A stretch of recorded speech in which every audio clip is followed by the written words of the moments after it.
Hello students. देखिए आज हम इस वीडियो में क्लास 12th का जो चैप्टर हमारा 10 चल रहा है उसके 10.2 एक्सरसाइज का इंट्रोडक्शन करने वाले हैं। चैप्टर चल रहा है हमारा वेक्टर। तो देखिए जो वेक्टर चैप्टर चल रहा है हमारा, इसमें आज की वीडियो में हम कौन कौन से टॉपिक कवर करने वाले हैं जो इस पूरी एंटायर एक्सरसाइज में यूज़ होने वाला है आपका। तो अभी तक हमने ओनली वेक्टर के बारे में सिंपल ही देखा था। अब हम देखने वाले हैं कि एडिशन ऑफ वेक्टर। ठीक है, एडिशन ऑफ वेक्टर आपका टू टाइप से होता है, ट्रायंगुलर लो, एक होता है पैरेललोग्राम लो। ठीक है, एक हम इसमें आपको एक्सरसाइज में हम जो पढ़ेंगे उससे रिलेटेड टॉपिक्स हैं डिफरेंस ऑफ वेक्टर्स। ठीक है, ये एडिशन ऑफ वेक्टर्स, एक प्रॉपर्टीज ऑफ वेक्टर्स हैं एडिशन की, वो हम देखने वाले हैं। Multiplication of vector by scalar quantity, यानी कोई स्केलर क्वांटिटी से वेक्टर को मल्टीप्लाई करते हैं तो रिजल्टेंट क्या होता है। और हम देखने वाले हैं इसके अंदर में component form of a vector क्या होती है। ठीक है, कि किसी वेक्टर की जो कंपोनेंट, जो उसके कंपोनेंट्स होते हैं वेक्टर के, वो किस फॉर्म में होते हैं, कैसे लिखते हैं। एक यूनिट वेक्टर क्या होता है हमारा, एक condition of collinearity of vector. ठीक है, एक हम देखेंगे वेक्टर ज्वाइनिंग टू पॉइंट्स। ठीक है, कि आपके पास में कोई दो पॉइंट्स हैं, उनको पॉइंट से जाने वाला जो वेक्टर होता है वो कैसे होता है। ठीक है, एक सेक्शन फॉर्मूला है अप्लाइंग अलजेब्रा की फॉर्म में, ये सब हम इसमें देखने वाले हैं। तो हम स्टार्ट करते हैं। First of all addition of vector. तो देखिए एडिशन ऑफ वेक्टर में मान लीजिए आपके पास में कोई टू वेक्टर हैं, एक वेक्टर ए है और एक वेक्टर बी है। आप इन दोनों को ऐड कर रहे हैं। तो आपने जब ऐड किया तो ऐड करने के लिए हमारा फर्स्ट है ट्रायंगुलर लो। तो ट्रायंगुलर लो क्या कहता है कि आप इसको एक सीक्वेंस में रखिए, यानी आपने इसको पैरेलली इसे जॉइंट किया, क्योंकि इसको पैरेलली हम डिस्प्लेस कर सकते हैं। फ्री वेक्टर थ्योरी हमने इससे पहले वाले एक्सरसाइज में देखी थी। तो फ्री वेक्टर की फॉर्म ने इसको इस पे लेके आए, तो हमने इसको ए और बी इस तरह से लिख लिया। ठीक है, तो देखिए ये इस तरह से, ये कौन सी डायरेक्शन में है, अभी इस तरह की डायरेक्शन में जा रहा है, ऐसे ऐड किया हमने। ठीक है, तो इनका जो रिजल्टिंग होगा, तो वो रिजल्टिंग क्या होता है कि जो आपने ए बी इस डायरेक्शन में लिया है, तो अब उसके अपोजिट फर्स्ट और एंड पॉइंट को मिला दीजिए। ठीक है, और जो ये वेक्टर होता है ये इनका सम होता है, यानी ए प्लस बी। ठीक है, यानी इसकी अपोजिट डायरेक्शन में। और अगर ये नीचे की तरफ होता तो ये ए माइनस बी हो जाता, नेगेटिव डायरेक्शन हो जाती, यानी जब सब्ट्रैक्शन हो रहा होता है। कैसे, आपको क्या ध्यान रखना है ट्रायंगुलर लॉ में, कि जब आप ए और बी करते हैं तो इस तरह से जिस डायरेक्शन में ए और बी होता है आपका, उसका अपोजिट डायरेक्शन में जो आप वेक्टर बनाते हैं वो इनका सम होता है। ठीक है, चलिए देखिए यहाँ डिफरेंस ऑफ वेक्टर है, आपने ए लिया। ठीक है, ए ये यहाँ से देखिएगा, ये ए और बी नीचे की तरफ है। अब डिफरेंस हो रहा है तो ऐड हो रहा था ऊपर की तरफ जा रहा था, डिफरेंस हो रहा है तो नीचे की तरफ जा रहा है। तो देखो आप इसको नीचे की तरफ लेंगे, ये इस तरह से है डायरेक्शन, तो आप इसको अपोजिट डायरेक्शन में लेंगे। अपोजिट डायरेक्शन में जब नीचे को जाएगा ये इनका रिजल्टिंग, तो ये क्या हो जाएगा, ए माइनस बी वेक्टर हो जाएगा। तो एडिशन और सब्ट्रैक्शन हमारा इस तरह से होता है। ठीक है, चलिए एक हम देखते हैं parallelogram law of vector addition. Parallelogram law क्या है हमारा, ए और बी है। ठीक है, तो अब देखिए ये हमने इसको इसके ऊपर लेके यहाँ नहीं आए, मतलब हमने इसको इस तरह से नहीं किया। ठीक है, ऐसे रिजल्टिंग नहीं निकाला, हमने क्या किया, इसको इसी से जोड़ लिया। जब इसको इसी पे हमने रिप्लेस किया तो ये इस तरह से बन जाएगा। अब हमने क्या किया, इनको रिजल्टिंग लिया, इनका ये रिजल्टिंग तो बाहर की तरफ जा रहा है, और जब ये बाहर की तरफ जा रहा है तो अब ये कैसे निकले, ए प्लस बी कैसे निकले। तो हमने क्या करा, ये वेक्टर ए है, इसके पैरेलल एक वेक्टर ड्रॉ कर लिया यहाँ। ठीक है, और ऐसे ये बी वाले के पैरेलल कर लिया, क्योंकि पैरेलल तो रिप्लेस हो जाते हैं ये। तो देखो हमने जब इसके पैरेलल किया, अगर हम इस अब इसको लें तो ये ऐसे जा रहा है तो ये ऊपर को है, तो इनका ये ए के पैरेलल ए है, तो ये ए और बी का क्या हो जाएगा, ट्रायंगुलर लो आप इसमें लगा दीजिए हाफ में, ए प्लस बी। और यदि नीचे वाले में लगाएंगे तो इसको कवर करेंगे तो ए और बी है, तो इनका रिजल्टिंग भी ए प्लस बी। तो इस तरह से हम पैरेललोग्राम लो भी यूज़ कर सकते हैं, क्योंकि ये एज लाइक जो आपने ट्रायंगुलर लो फॉलो किया है उसी की तरह होता है। ठीक है, चलिए अब देखते हैं प्रॉपर्टीज ऑफ वेक्टर एडिशन। तो आपके पास यदि कोई टू वेक्टर हैं ए और बी, तो आपको ध्यान रखना है कि ए और बी हमेशा कॉम्यूटेटिव होते हैं। कॉम्यूटेटिव मतलब ए प्लस बी वेक्टर कीजिए या बी प्लस ए, दोनों सेम आएंगे। ठीक है, और प्रॉपर्टीज में एसोसिएटिव भी इसमें होल्ड होती है। एसोसिएटिव मतलब थ्री वेक्टर्स हैं ए बी सी, तो आप फर्स्ट ऑफ ऑल ए और बी को ऐड कीजिए, देन उसमें सी ऐड कीजिए, या आप पहले बी और सी को ऐड कीजिए और देन उसमें ए ऐड कीजिए, दोनों सेम आएंगे। तो ये एसोसिएटिव लो होता है। एक होता है एडिटिव आइडेंटिटी। तो एडिटिव आइडेंटिटी क्या होता है, एडिटिव आइडेंटिटी जो एडिटिव आपका है इसके अंदर वो है जीरो वेक्टर, क्योंकि जीरो वेक्टर को आप ए वेक्टर में ऐड करेंगे तो आपका वापस से ए वेक्टर ही आ जाएगा। ठीक है, आप देखिए एडिटिव इनवर्स, तो अगर आपका ए वेक्टर है तो माइनस ए वेक्टर क्या होता है, इसका इन्वर्स, क्योंकि इन्वर्स वेक्टर वो होता है जिसको आपको ऐड करने पर आपको क्या मिल जाए, आइडेंटिटी वेक्टर मिल जाए। आइडेंटिटी वेक्टर इसमें 0 है। ठीक है, चलिए अब हमारे पास में प्रॉपर्टीज़ भी हो गई हैं। अब एक बार आप इसमें जरा एक चीज़ देख लीजिएगा, जो ये हमारा मल्टीप्लिकेशन ऑफ वेक्टर है वो क्या है, कि एक स्केलर क्वांटिटी है, मान लीजिए वेक्टर ये ए है, इस वेक्टर ए में हमने हाफ करा इसका, तो स्केलर से क्वांटिटी से इसमें मल्टीप्लाई किया हाफ, तो क्या हो जाएगा, इसका साइज हाफ हो जाएगा, ये हाफ ए हो जाएगा। सपोज कि आप इसका डबल कर रहे हैं तो ये जो था इसका डबल हो जाएगा, ये देखिए ये 2a हो गया। ठीक है, और अगर आप नेगेटिव -2 कर देते हैं तो -2 का मतलब है आपने इसकी डायरेक्शन चेंज कर दी है, तो ये क्या हो जाएगा, अपोजिट डायरेक्शन में हो जाएगा। ठीक है, ऐसे मान लीजिएगा 1 यूनिट का ए है और -a है, तो इसका मतलब वो अपोजिट डायरेक्शन है। ठीक है, चलिए अब देखिए component form of a vector क्या होती है। तो देखिए जो कोई भी एनी वेक्टर होता है हमारा, ठीक है, जैसे हमने पीछे इससे पहले वाले एक्सरसाइज में हमने पढ़ा था कि एक हमारा ये ग्राफ में हमने वहाँ पे समझा था कि पी क्या होता है, एक पॉइंट होता है। पी एक पॉइंट है, जो आपको बताया था कहाँ पर है, वो एक्स वाई जेड तीनों एक्सिस से डिस्टेंस उसमें थी आपकी एक्स वाई जेड। ठीक है, तो एक्स वाई जेड तो वो पॉइंट हो गया, उसके ये कोऑर्डिनेट्स हो गए, एक्स वाई जेड कोऑर्डिनेट्स हैं इस पॉइंट पी के, और ये एक ओ पॉइंट है। ओ पॉइंट आपका 0 0 0 ओरिजिन होता है। ठीक है, तो आपको दोनों पॉइंट्स पता है। और ओ पी क्या था वहाँ पर, ये था पोजिशन वैक्टर, जिसको हमने आर से भी डिनोट किया था। तो हम यहाँ पर बात कर रहे हैं इसके कंपोनेंट की। तो जब बात कंपोनेंट की जाती है तो आपको ध्यान रखना है कि ऑलवेज एक्स एक्सिस में जो कंपोनेंट होता है वो होता है आपका आई। ठीक है, वाई एक्सिस में जे और जेड एक्सिस में के। तो ये आई जे के किसको डिनोट करते हैं, वेक्टर को डिनोट करते हैं, ये डायरेक्शन को बताते हैं कि आई बताता है एक्स डायरेक्शन को और जे बताता है के डायरेक्शन को, मतलब सॉरी जे बताता है वाई डायरेक्शन को और के बताता है जेड डायरेक्शन को। और आई जे के यहाँ पर यूनिट वेक्टर की फॉर्म में होते हैं। यूनिट वेक्टर मतलब जिनकी लेंथ क्या होती है, 1 यूनिट होती है इस डायरेक्शन में। ठीक है, 1 यूनिट। ठीक है, तो देखिए अब ये कंपोनेंट क्या है, कंपोनेंट बताते हैं कि एक्स, भाई हम कंपोनेंट की बात कर रहे हैं, तो जो एक्स और वाई जेड है, एक्स वाले को आप किससे हमेशा मल्टीप्लाई करेंगे, आई से, वाई वाले को जे से और जेड वाले को के से, और इन सबको ऐड कर देंगे तो आपका जो रिजल्टेंट वेक्टर होता है पोजीशन वेक्टर, ये आपको मिल जाएगा। तो देखिए ओपी हमारा क्या होगा, ओपी जो ओपी वेक्टर है हमारा, ये रिजल्टिंग पोजीशन वेक्टर, ओपी या इसको आर से डिनोट किया था, तो इसके पॉइंट क्या थे, एक्स वाई जेड, तो क्या हो जाएगा एक्स आई वाई जे और जेड के। ये जो है हमारा ये कंपोनेंट्स हैं, तो इसमें हम स्केलर और वेक्टर कंपोनेंट दोनों फाइंड करके बता सकते हैं। तो जो एक्स वाई जेड है ओनली, तो ये तो स्केलर क्वांटिटी है, स्केलर कंपोनेंट हो गए, और जो एक्स आई वाई जे जेड के हैं ये आपके वेक्टर कंपोनेंट हैं। आप इसका मोड निकाल सकते हैं, तो मोड ऑफ निकालने के लिए आपको बताया था आर का मोड कैसे निकालते हैं, यानी मैग्नीट्यूड। ओनली स्केलर कंपोनेंट लिए थे वहाँ पे, तो हमने क्या दिखाया था कि mod of R is equal to √x² y² और z²। ठीक है, चलिए देखिए सपोज कीजिए आपके पास में पोजीशन वेक्टर है आपका 1 2 3, तो इसके लिए आप वेक्टर कैसे लिखेंगे, O P is equal to यानी आर इज इक्वल टू क्या हो जाएगा, 1 यानी 1 आई यानी आई प्लस 2 जे प्लस 3 के, यानी ये प्लस हो गए हैं, इस तरह से आपको वेक्टर लिखे हुए मिलेंगे। ठीक है, तो इसका मैग्नीट्यूड ओनली आई जे के, यानी कि जो पॉइंट था उसी का स्क्वायर √14 है। ठीक है, अब देखिए हम देखते हैं कि यूनिट वेक्टर क्या होता है। यूनिट वेक्टर इन डायरेक्शन ए, या हम ओनली यूनिट वेक्टर ऑफ ए की बात करेंगे कि कोई भी आपको वेक्टर गिवन है, सपोज कीजिए आपको एक वेक्टर गिवन है, इस वेक्टर का यूनिट वेक्टर निकालना है, तो यूनिट का मतलब होता है 1। ठीक है, तो आपको क्या करना है, इस वेक्टर का ओनली 1 यूनिट बताना है कि 1 यूनिट पर कितनी लेंथ है, यानी इतनी लेनी है केवल, तो ये यूनिट वेक्टर कहलाएगा। ठीक है, सपोज कीजिए आपका जो वेक्टर ए है वो है एक्स आई वाई जे जेड के, ये आपका एक वेक्टर है ए। भाई कोई भी वेक्टर है वो डिनोट होता है उस वो एक्स वाई जेड तीनों डायरेक्शन में होता है, इसलिए एक्स आई वाई जे जेड के। ठीक है, एक्स के साथ में आई, वाई के साथ जे, जेड के साथ के। ठीक है, ये इसके कंपोनेंट हैं वेक्टर ए के। ठीक है, अब जब भी कभी आपको यूनिट वेक्टर निकालना हो किसी का भी, तो यूनिट वेक्टर का सिंबल होता है ए के ऊपर कैप, मतलब किसी भी वेक्टर का यूनिट वेक्टर निकालना तो उसके ऊपर कैप चढ़ा दो, इसे कैप बोल देते हैं, ए कैप। और ये होता क्या है, वो वेक्टर और अपॉन उसका मैग्नीट्यूड। ठीक है, तो आपको ध्यान रखना है कि यूनिट वेक्टर क्या होता है, वही वेक्टर और अपॉन उसका मैग्नीट्यूड। तो देखिए हम ए कैप इज इक्वल टू क्या ले सकते हैं, ये वेक्टर जो भी वेक्टर है अपॉन इसका मैग्नीट्यूड, मैग्नीट्यूड का मतलब है √x² y² z²।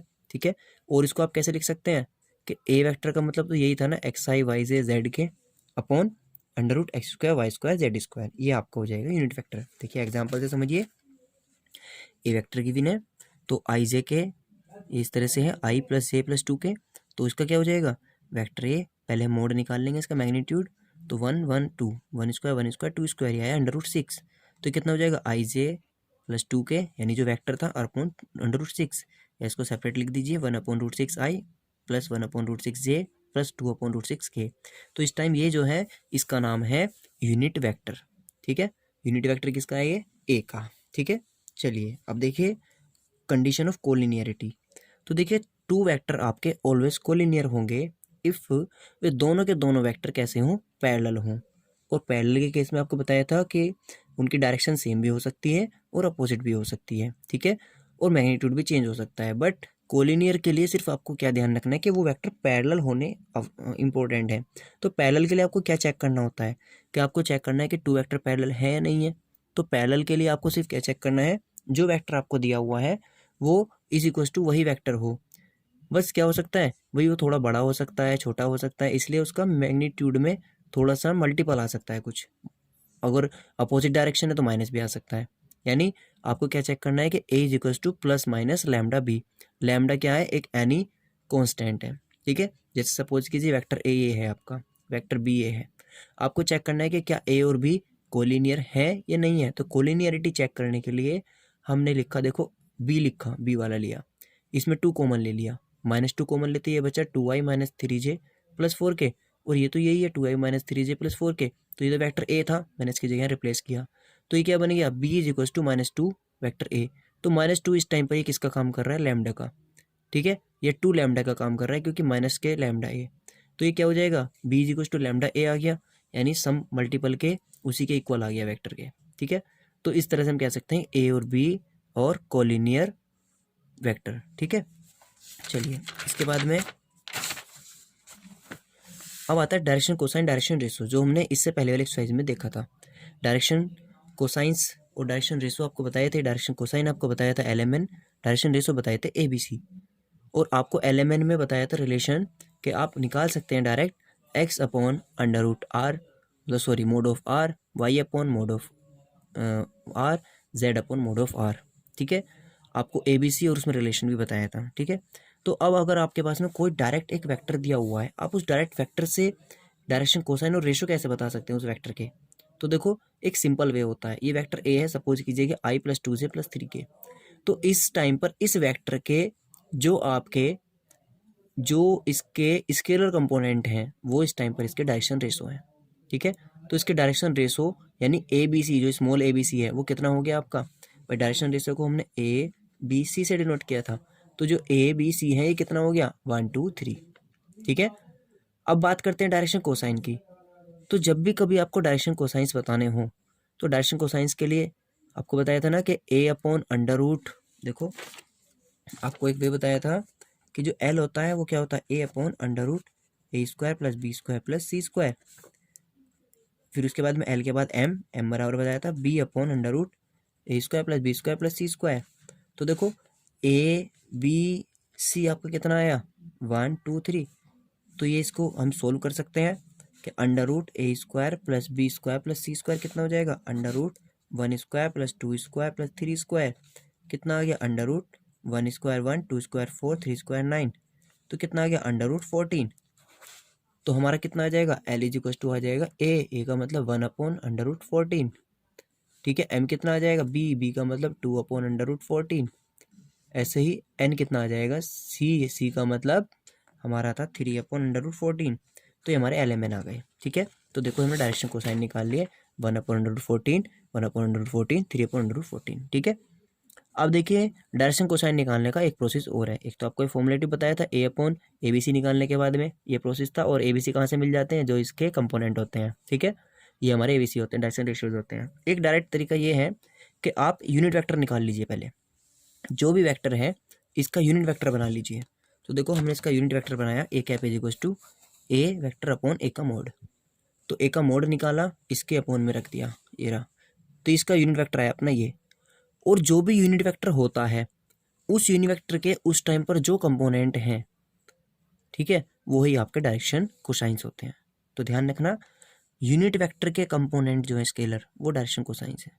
ठीक है, बाकी सिंपल वेक्टर के लिए डायरेक्शन कोसाइंस आपको निकालना होता है फॉर्मूले से। ठीक है, तो आप उसको यूनिट वेक्टर बना सकते हैं, तब निकाल सकते हैं, क्योंकि बात तो यही है, तब भी आप यही फोन में ले रहे हैं, ठीक है। तो और अगर यूनिट वेक्टर है और इसके लिए अब आपसे यही पूछा जाए कि इसके डायरेक्शन रेशो भी बताओ, तो जो कोसाइन भी ये है और इसके लिए जो सिंपल कंपोनेंट है वे भी यही है, तो डायरेक्शन रेशो और कोसाइन दोनों सेम होते हैं किसके लिए, यूनिट वेक्टर के लिए, ठीक है। अब वेक्टर जॉइनिंग 2 पॉइंट्स, सपोज कीजिए आपके पास में कोई 2 पॉइंट्स हैं, एक पॉइंट ये रहा, एक पॉइंट ये रहा, एक पॉइंट P है, एक पॉइंट Q है, ये x1 y1 z1 है, ये x2 y2 z2 है, इन दोनों को ऐड करना है। तो देखो ये O है, ये मतलब ये P है, ये Q है, तो जो वेक्टर PQ होगा, हम बात कर रहे हैं वेक्टर की, ठीक है। हमें 2 पॉइंट है, इन 2 पॉइंट को ज्वाइंट करने वाला जो एक वेक्टर बनता है वो वेक्टर बताना है, ठीक है। पॉइंट पता है बस 2, वेक्टर नहीं पता कि उनका वेक्टर क्या है। तो 2 पॉइंट से जाने वाली, जैसे हम लाइन की इक्वेशन निकालते हैं, ऐसे यहाँ पे हम 2 पॉइंट से जाने वाला वेक्टर निकाल रहे हैं, तो वेक्टर ज्वाइनिंग 2 पॉइंट्स, 2 पॉइंट को ज्वाइंट करने वाला वेक्टर। तो ओ ये पी क्यू है, तो पी क्यू को हमने लिखा, इसके ऊपर वेक्टर लगाया, तो होता क्या है एक्चुअल में, ये होता तो ये प्रोसेस है कि आपके पास में एक पॉइंट पी है और एक पॉइंट क्यू है, ठीक है। जब ये पी है और ये क्यू है, तो हमने क्या किया, हमने इसको ओरिजिन पर लिया, ये ओरिजिन है, हमने क्या करा भाई, इसको मिलाया और इसको मिलाया, और हमें क्या करना है, हमें रिजल्टिंग बताना है, ठीक। देखो जब हमें इन दोनों को निकालना होता है तो हम क्या करते हैं, हम ओ जो हमारा ये है O Q minus O P करेंगे। अब ऐसा भी क्यों करेंगे, क्योंकि हम इसके अंदर रिजल्टिंग वाला जो ट्रायंगुलर लो है वो लो लगा रहे हैं। देखो हमने यहाँ पे ट्रायंगुलर लो से करके भी दिखाया हुआ है, कैसे कि आपके देखो ये इस तरह से जा रहा है और इस तरह से जा रहा है, इनका रिजल्टिंग ये है, तो जो ओ क्यू है आपका, वो ओ क्यू किसके इक्वल है, O P plus P Q, है नहीं है, यानी O P plus P Q के इक्वल है ओ क्यू। देखो भाई ट्रायंगुलर लो लगा रहे हैं हम इसमें, आपके 2 पॉइंट थे, इन पॉइंट को आपने ज्वाइंट किया तो सेंटर ओ से मिलाया, और उसके बाद में आपने पी क्यू जोड़ रहे हैं आप, जब पी क्यू ऐड कर रहे हैं तो O P plus P Q is equal to O Q, triangular law से होगा, ये हमने यहाँ अप्लाई किया, तो यहाँ से पी क्यू कितना आया, O Q minus O P, ठीक है। तो हमने क्या कर दिया, P Q is equal to O Q minus O P. ये आप डायरेक्ट याद रख सकते हैं कि जब आप पी क्यू निकाल रहे हैं तो बाद वाला माइनस पहले वाला, ठीक है, O Q minus O P. अब क्या होगा, आई जे के लेना है तो पहले एक्स में से एक्स वाले सेपरेट करो, तो X two minus X one I, ठीक है, क्योंकि आई जे के वैक्टर की फॉर्म में लिखने के लिए आई जे के आता है तो प्लस हो जाते हैं, Y two minus Y one J plus Z two minus Z one के, ठीक है। ये इसमें हमने इसमें करके दिखाया है, ठीक है ना। तो अगर आपको पी क्यू ना निकाल के क्यू पी निकालना होता, तो क्यू पी निकालने के लिए क्या हो जाएगा, उल्टा हो जाएगा। देखो पहले बाद वाले के साथ में लेना है, फिर इसके साथ में लेना है, बस ये ध्यान रखना, O P minus O Q, ठीक है, ये हो जाएगा। तो X one minus X two I Y one minus Y two J. अब इसका अगर मोड निकालना हो पी क्यू का, तो मोड कैसे हो जाएगा, इसका ही मोड निकाल के दिखा रहे हैं, मैग्नीट्यूड। तो आई जे के जो कंपोनेंट हैं, जो कोफिशिएंट हैं, इनका अंडर रूट करना है हमें, ठीक है, क्योंकि जो आपके डायरेक्शन रेशोज वाला पार्ट होता है, जो कोफिशिएंट होता है आई जे के हमें उनका ही ओनली उनका अंडर रूट लेना होता है, तो ये हो जाएगा X two minus X one का और square Y two minus Y one का, और ये ठीक है। इसके बाद में आता है एक सेक्शन फॉर्मूला। तो सेक्शन फॉर्मूला क्या है हमारा, कि आपके पास में कोई 2 वेक्टर हैं ए और बी, ठीक है। अब ये 2 वेक्टर का जो रिजल्टेंट वेक्टर आर है, वो किसी एक लाइन को जो इससे ज्वाइन हो रहे हैं आपके ये पी क्यू, ठीक है, इसको किस में डिवाइड कर रहा है, एन रेशो एम में। तो ये देखो इंटरनली डिवाइड कर रहा है और ये एक्सटर्नली भी डिवाइड कर सकता है इस तरह से, ठीक है, एक्सटर्नली। तो जब इंटरनली डिवाइड करता है तो देखो क्या होगा, R resultant R vector is equal to, देखो यहाँ आपको क्या ध्यान रखना है कि जो एम है ये वाला इसके साथ जाएगा और ये इसके साथ में, M B plus N A, और अपोन में जो इनका रेशो है पूरा एम प्लस एन, ठीक है। और अगर एक्सटर्नली डिवाइड करता है तो आपको क्या ध्यान रखना है, एम पूरा था एन ये था, तो देखो M B minus N A बस माइनस हो जाएगा और कुछ नहीं, इंटरनली है तो प्लस है और एक्सटर्नली है तो माइनस है, ठीक है, बस इतना ध्यान रखना है, एम माइनस एन, ठीक है। मिड पॉइंट होता है तो मिड पॉइंट के लिए क्या हो जाएगा, डायरेक्ट एम और एन दोनों इक्वल है, मिड पॉइंट का मतलब ये है, तो बी प्लस ए अपॉन टू, ठीक है। चलिए ठीक है, तो देखिए अब हम क्या करने वाले हैं, हम कुछ एग्जाम्पल्स देखने वाले हैं। तो देखिए ये एग्जाम्पल है, example find the value of X Y and Z show that the vector ये एंड ये आर इक्वल। तो देखिए 2 वेक्टर इक्वल की बात कर रहे हैं, तो इक्वल वेक्टर में आपको बताया था कि इक्वल वेक्टर कब होते हैं, जब उनके जो कंपोनेंट हैं वो इक्वल होते हैं, यानी देखो 2 vectors are equal if and only if their corresponding component are equal, यानी उनके जो आई जे के वाले पार्ट हैं यदि सबके इक्वल हैं तो वे इक्वल है, अदरवाइज वे इक्वल नहीं है। तो देखो आई वाला पार्ट इसमें एक्स आई, इसमें 2i, तो इसका x इज इक्वल टू हो गया 2, जो आई वाले पार्ट इक्वल है। ठीक है, इसके लिए y वाला हो गया 2 और z वाले के लिए हो गया k का कितना कोफिशिएंट है 1, तो x2 y2 और z1। ठीक है, इस तरह से निकाल सकते हैं। देखिए एग्जाम्पल 5 है, ये क्या है, लेट a एंड b, ठीक है, ये आपको दिया हुआ है, is mod a equal to mod b, तो मोड a और मोड b दोनों निकालना है। ठीक है, are the vector a and b equal, और इनको ये भी चेक करना है कि वेक्टर जो ये हमारे इक्वल है नहीं है, मोड को निकाल के। तो देखो मोड a निकाला तो i और j दोनों के कोफिशिएंट का स्क्वायर √5 आया, मोड b निकाला ये भी √5 आया। ठीक है, अब देखो हमने ये मैग्नीट्यूड निकाला, मैग्नीट्यूड तो इक्वल है, लेकिन इसने आपसे दो बातें पूछी हैं, इज मैग्नीट्यूड इक्वल है तो इसके लिए तो हो जाएगा फर्स्ट के लिए यस। अब पूछा है are the vector a and b are equal, तो इक्वल के लिए क्या चेक करेंगे कि जो i है, i के कोफिशिएंट सेम है, इस i का 1 है और इस i का 2, इक्वल नहीं है, 1 नॉट इक्वल टू 2, इस j का 2 है, इस j का 1, तो ये भी इक्वल नहीं है। तो हम क्या लिखेंगे, but the two vector are not equal since their corresponding component are not equal, यानी कि आर डिस्टिंक्ट। इसके बाद में एग्जाम्पल 6 है, find unit vector in the direction of vector. हमें क्या निकालना है, इसका यूनिट वेक्टर निकालना है। तो यूनिट वेक्टर निकालना बहुत आसान है, क्या करेंगे, फर्स्ट ऑफ ऑल मैग्नीट्यूड निकालेंगे, 2 3 और 1, तो मैग्नीट्यूड ऑफ कितना हो जाएगा, √2 square plus 3 square plus 1 square, 14 आया। 14 से हम क्या करेंगे, मैग्नीट्यूड का फॉर्मूला बताया था कि A cap is equal to 1 upon, यानी कि वेक्टर ए अपॉन ए का मैग्नीट्यूड, हमने इसको डिवाइड में किया, सबके अपॉन में अलग अलग लिख दिया, ये इसका आ जाएगा यूनिट वेक्टर। ये देखिए, find the vector in the direction of vector A that has magnitude 7 unit. अब ये कह रहा है कि आप उस वेक्टर को बताइए, फाइंड अ वेक्टर, वो वेक्टर निकालिए इन द वेक्टर ऑफ, एक वेक्टर दिया है इस वेक्टर की डायरेक्शन में जिसका मैग्नीट्यूड 7 है, यानी अब की बार आपको मैग्नीट्यूड गिवन है, ठीक है, जिसका मैग्नीट्यूड क्या है 7 यूनिट है। देखो हम इसको कैसे करेंगे, हमें इसको करने के लिए पहले निकालना होगा यूनिट वेक्टर अपने अकॉर्डिंग।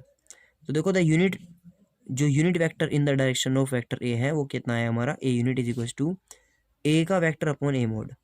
ठीक है, देखो ये हमने जब सोल्व किया तो मैग्नीट्यूड ए निकाला, √5 है, इसको हमने सोल्व किया, ये आया। अब ये कह रहा है कि the vector having magnitude equal to 7 and in the direction of A is, वो कितना होगा। देखो जब भी कभी कोई वेक्टर आपको निकालना हो तो आप बस कुछ मत करना, क्योंकि जो यूनिट होता है, मैग्नीट्यूड होता है, दिया होता है, आप यूनिट वेक्टर निकालो और यूनिट वेक्टर में उसकी मल्टीप्लाई कर लो। ठीक है, क्या होता है कि यूनिट वेक्टर जो भी होगा आपका, भाई आपको यूनिट वेक्टर निकल गया, यूनिट वेक्टर का मतलब है कि आपको 1 यूनिट पता चल गई। अब सपोज कि इसकी डायरेक्शन ये है, ठीक है, तो 1 यूनिट तो आपको पता चल गई, वेक्टर ए की डायरेक्शन ही है, तो 7 यूनिट जाना है, तो यहाँ से यहाँ तक हमारा 7 हो जाएगा। तो हमें यहाँ तक की लेंथ निकालनी है, तो हम क्या करेंगे, 7 से मल्टीप्लाई कर लेंगे, तो 7 एक कैप हो जाएगा, ये हमारा आंसर आ जाएगा। ठीक है, तो आपको ध्यान रखना है कि जब कोई वेक्टर दिया हो और उसकी डायरेक्शन में वो उसका मैग्नीट्यूड से निकलवाए नया वेक्टर, तो आप पहले उसका यूनिट वेक्टर निकालेंगे, देन उसमें मल्टीप्लाई कर लेंगे। चलिए क्वेश्चन नंबर 8 देखिए, find the unit vector in the direction of the sum of the vectors. ठीक है, आपको क्या निकालना है, फाइंड द यूनिट वेक्टर निकालना है in the direction of the sum of the vectors. तो पहले इनका सम निकालेंगे, ए और बी दिया हुआ है, सम जब भी कभी देखो सम करना होता है तो क्या होता है, आई वाले आई में ऐड, जे वाले जे में, के वाले के में। तो आई वाले आई में क्या, 2i + 2i 4i हो जाएगा, 2j + j 3j हो जाएगा, -5k + 3k तो -2k हो जाएगा। और हमने इसको क्या मान लिया, लेट सी, से सी कह दिया, क्योंकि अब हमें जो ये वेक्टर आया है इसका हमें यूनिट वेक्टर निकालना है, तो एक तरह से ये सी है और हमें इसका यूनिट वेक्टर निकालना है इसका, तो इसका मैग्नीट्यूड निकालेंगे 4 3 और -2 तो -29। तो सी कैप कितना हो जाएगा, यूनिट वेक्टर अपॉन सी, वेक्टर सी अपॉन सी का मैग्नीट्यूड, ये आ जाएगा आपका। ठीक है, तो ये आपका आंसर आ जाएगा। ठीक है, अब देखिए, write the direction ratios of the vector, इसके लिए डायरेक्शन रेशोज बताने, and hence calculate its direction cosine.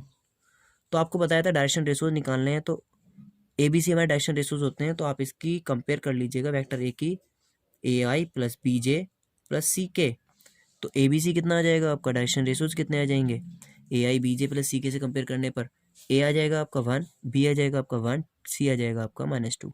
तो AI जब आपने इसको कंपेयर किया, AI इससे कर दीजिएगा, तो क्या आएगा आपका ए बी सी आ गया, ए बराबर 1, बी बराबर 1, सी बराबर -2। अब आपको बताया था एल एम एन निकालने हैं, तो एल एम एन के लिए, एल के लिए फॉर्मूला बताया था A upon mod R, B upon mod R. तो आर क्या होता है, आर होता है आपका जो वेक्टर आपको गिवन होता है अंडर रूट, मतलब आर ही कह दो या अंडर रूट मोड ए कह दो या एक्स आई प्लस वाई जे प्लस जेड के कह दो, ठीक है। तो इसका मैग्नीट्यूड क्या है, या ए अपॉन अंडर रूट जो आपको फॉर्मूला बताया था under root A square plus B square plus C square से, उससे आप कंपेयरिंग तो आपका आंसर ही आ जाएगा। तो डायरेक्शन कोसाइन आपके 1/√6 1/√6 -2/√6 आ जाएगा, ठीक है। इसके बाद में एग्जाम्पल नंबर 10 देखिए, find the vector joining the points ये एंड ये directed from P to Q. इसने कहा कि इन दोनों को ज्वाइंट करिए, ठीक है, और वेक्टर बताना है, और डायरेक्टेड है पी से क्यू, क्यू से पी नहीं है, पी से क्यू, यानी कि पी से क्यू की तरफ चलेंगे तो O Q minus O P करेंगे। तो पी से क्यू चलने पर क्या होगा, O Q minus O P, यानी इसमें से इसको सब्ट्रैक्ट करेंगे।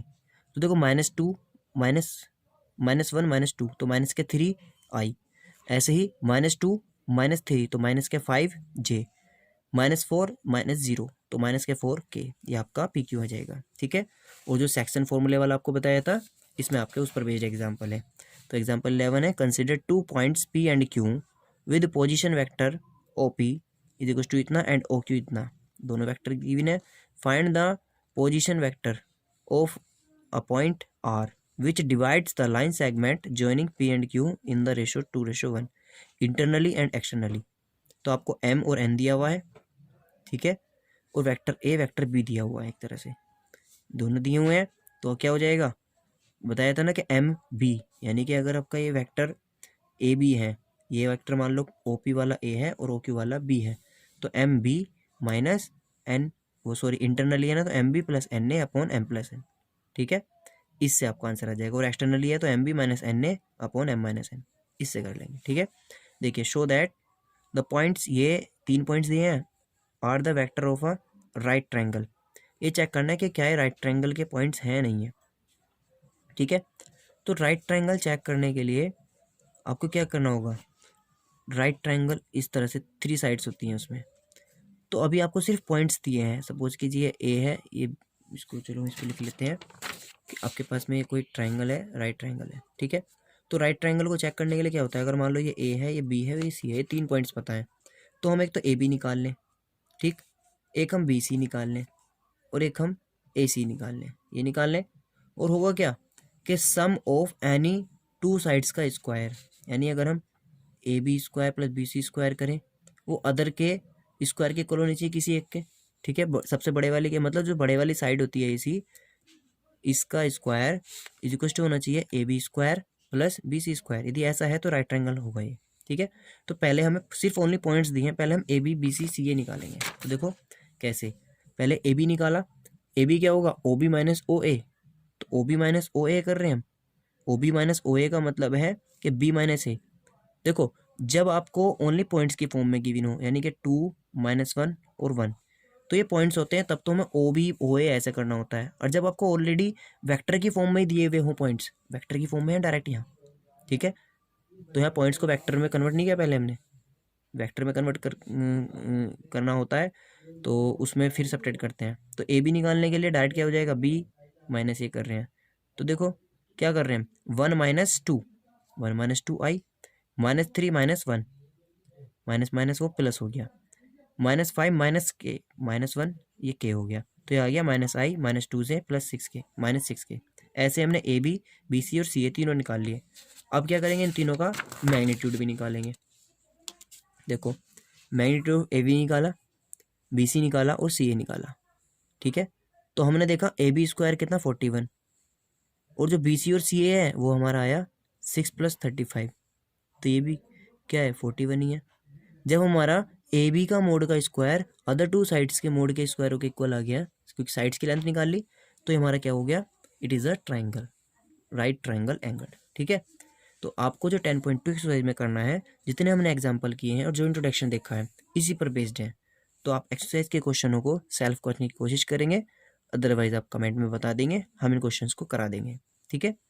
तो इस क्वेश्चन ही आपके लिए होमवर्क है, क्योंकि नेक्स्ट वीडियो में हम 10.3 कवर करने वाले हैं। Okay, thank you.